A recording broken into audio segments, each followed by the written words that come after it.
Hello everyone, welcome back to my channel. আমার আজকের recipe কাঁচা আমের কাঁচা আচার। যারা আচার কোনোদিনও বানাতে পারে না তারাও এই রেসিপিটাকে খুব সহজে বানিয়ে নিতে পারবে।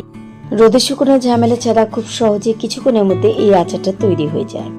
আর একবার বানিয়ে বছরের পর বছর রেখে দেওয়া যায় এই আচার, যেটা ভাতের পাশে সব কিছুর সাথে খেতে কিন্তু দারুণ লাগে।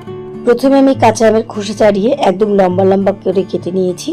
তোমরা চাইলে লম্বা জায়গায় এখানে কিন্তু টুকরো করে নিতে পারো।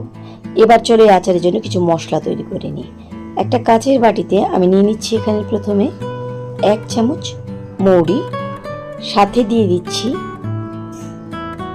1/2 চামচের কম মেথি, এরপরে দিয়ে দিচ্ছি 1 চামচ গোটা ধনে, আর দিয়ে দিচ্ছি এর মধ্যে সাদা সর্ষে 1 চামচ। তোমরা এখানে কালো সর্ষেটাও ব্যবহার করতে পারো।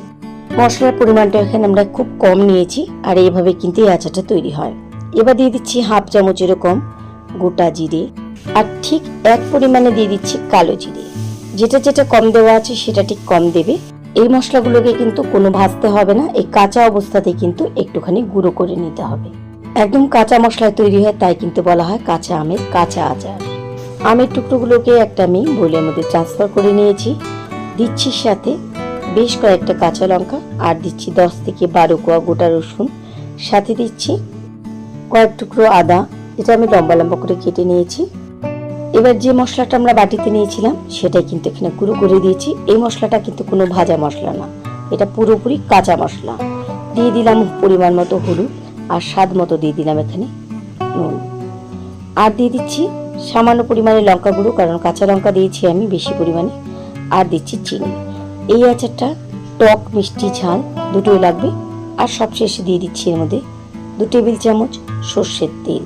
সর্ষের তেলের পরিমাণটা এখানে প্রথমে কিন্তু একটু কম দিতে হবে। যত দিন যাবে যদি মনে হয় আচারের তেল শেষ হয়ে আসছে, তাহলে তখন কিন্তু তোমরা কাঁচা সর্ষের তেলটা এর মধ্যে একটু একটু করে দিয়ে দিয়ে বাড়িয়ে রাখতে পারো। কারণ তেল যত পরিমাণে থাকবে আচারের মেয়াদ কিন্তু তত দীর্ঘ মেয়াদি হবে। ব্যাস, সবকিছুকে একসাথে মিশিয়ে এবার একটা জারের মধ্যে বা কৌটোর মধ্যে রেখে দাও।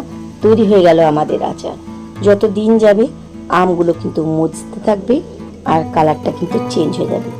আমি এই আচারটাকে রাত্রে বানিয়েছিলাম, সকালে দেখাচ্ছি। দেখো কি সুন্দরভাবে কিন্তু এটা কালার চেঞ্জ হয়ে গেছে, আর আমগুলো কিন্তু অনেক নরম হয়ে গেছে। এবার একটা জারের মধ্যে আমি রেখে দিচ্ছি, কারণ কাঁচের জারে আচার থাকলে আচার কিন্তু অনেক দিন পর্যন্ত ভালো থাকে। তোমরা চাইলে এই আচারটাকে ফ্রিজে বা ফ্রিজের বাইরেও কিন্তু অনেক দিন পর্যন্ত রেখে দিতে পারো। একটু একটু করে খাওয়ার পরে যখন মনে হবে তেল শেষ, যেমন বললাম, তোমরা ইচ্ছে মতন কাঁচা তেল দিতে পারো। এর মধ্যে রান্না করে দেওয়ার মতো কোনো কিছু কিন্তু নেই। ব্যাস, তৈরি হয়ে গেল দীর্ঘদিন সংরক্ষণ করে রাখার মতন টক মিষ্টি ঝাল আমের আচার। আশা করি এই আচারের রেসিপিটা সকলেই খুব ভালোভাবে বানিয়ে নিতে পারবে, কারণ একদমই ঝামেলা নেই।